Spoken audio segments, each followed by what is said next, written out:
Internet पर ऐसे बहुत सारे क्लेम्स मौजूद हैं कि सर्टेन स्पेसिफिक ड्रिंक पीने से आपकी आर्टरीज क्लीन हो सकती हैं या अनक्लॉग हो सकती हैं। ये एक बहुत सीरियस क्लेम है because it can cost your life. Arteries की एग्जांपल एक पाइप की तरह है। जब हम कोई न्यू पाइप अपने घर में इंस्टॉल करते हैं तो बहुत टाइम के बाद ऐसा होता है कि वो ब्लॉक हो। जब पाइप की इनसाइड लाइनिंग स्मूथ होती है तो बहुत कम चांस होता है कि कोई चीज़ उसमें स्टक हो। बिल्कुल इसी तरह हमारी आर्टरीज़ की भी इनर लाइनिंग है। जब वो स्मूथ होती है तो वहाँ पे ब्लड फ्लो बहुत आराम से होता है। आर्टरीज़ की इनर लाइनिंग को एंडोथेलियम कहते हैं। इस वीडियो में हम डिस्कस करेंगे ऐसे कौन से फैक्टर्स हैं जो कि एंडोथेलियम की एक्टिवेशन को ट्रिगर करते हैं, जिससे तोड़फोड़ शुरू होती है और फिर मुख्तलिफ किस्म के कैस्केड ऑफ इवेंट्स होना शुरू हो जाते हैं।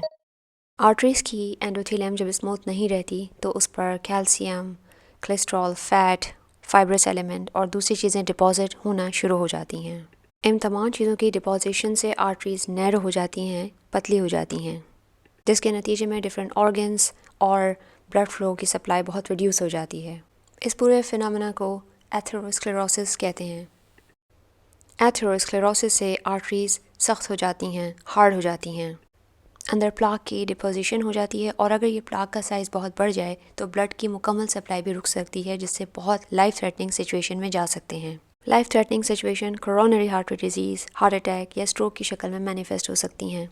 वो क्या फैक्टर्स हैं जो हेल्प कर सकते हैं? डाइट में नंबर 1 है मेडिटेरेनियन डाइट। मेडिटेरेनियन डाइट क्या है? ये डाइट रिच होती है fresh fruits, vegetables, herbs, beans, nuts, good fats, specially extra virgin olive oil में। इंडो पाक कल्चर में जो फूड कुक्ड होता है, ओवर कुक हो जाता है, उससे तमाम न्यूट्रिएंट्स ज़ाया हो जाते हैं। लिहाजा इस बात का ख़ास ख्याल रखा जाए कि न्यूट्रिएंट्स इंटैक्ट रहें।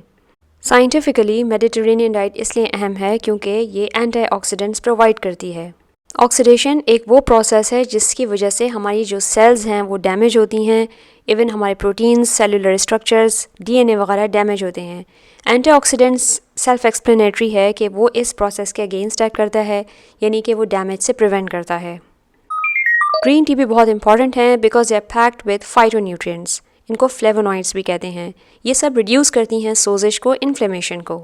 ओमेगा 3 जो कि ऑयली फ़िश में पाया जाता है वो भी इम्पॉर्टेंट है क्योंकि वो सेल्स जो कि उस एंडोथेलियम की लाइनिंग में स्टक होती हैं उन एक्सप्रेशंस को रोकती हैं।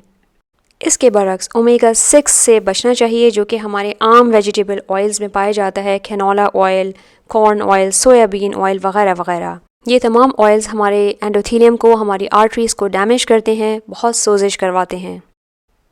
साइंटिफिक स्टडीज़ ने बेरीज़ के इमर्जिंग इम्पैक्ट को स्टडी किया है और इसको हार्ट हेल्दी फूड कहा है। सो लिहाजा तमाम बेरीज़ जिसमें स्ट्रॉबेरीज़, ब्लूबेरीज़, रास्पबेरीज़ वगैरह शामिल हैं, ये सब बहुत इफ़ेक्टिव हैं। टर्मरिक यानी हल्दी, गार्लिक यानी लहसुन पर बहुत डेटा मौजूद है। बहुत सारी ऐसी स्टडीज़ हैं जो कि इनके यूज़ को बहुत ही स्ट्रॉन्गली सपोर्ट करती हैं। ये हमारी कार्डियोवैस्कुलर हेल्थ के लिए बहुत ही फ़ायदेमंद हैं। रिसेंटली विटामिन K2 के रोल को भी बहुत स्टडी किया गया है। स्टडीज़ ये सपोर्ट करती हैं कि जो विटामिन K2 है वो कैल्शियम की जो डिपोजिशन होती है एंडोथेलियल लाइनिंग में यानी आर्टरीज़ में, उसको स्लो करता है, रोकता है। BMJ की एक स्टडी विटामिन K2 के रोल को हाईलाइट करती है कि ये कैल्शियम की होम्योस्टेसिस को रेगुलेट करता है। विटामिन K2 फाइंड करने के लिए बेस्ट ये है कि आप फर्मेंटेड कैबेज, जिसको सावरक्राउट भी कहते हैं, उसका इस्तेमाल कर सकते हैं। इसकी रेसिपी बहुत ही सिंपल है, सो फर्मेंटेड कैबेज का इस्तेमाल करें।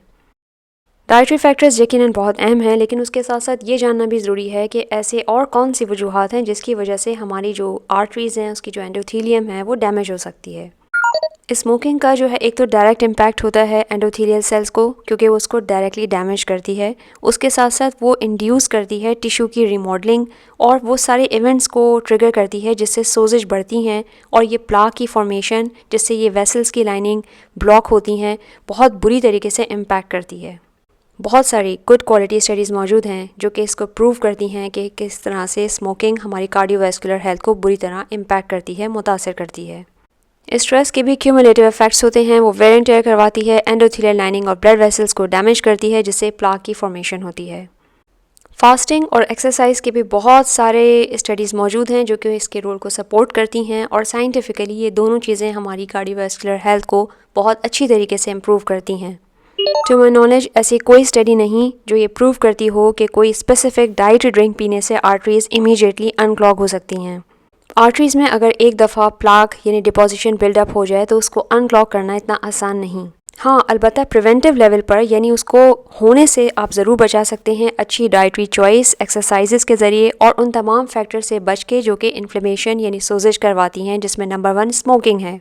आर्टरीज़ में अगर एक दफ़ा ब्लॉकेज हो जाए तो अपने डॉक्टर्स को ज़रूर इन्वॉल्व करें। अगर मेजर आर्टरी ब्लॉक हो जाए तो हार्ट अटैक और स्ट्रोक होता है, जो लाइफ थ्रेटनिंग सिचुएशंस हैं।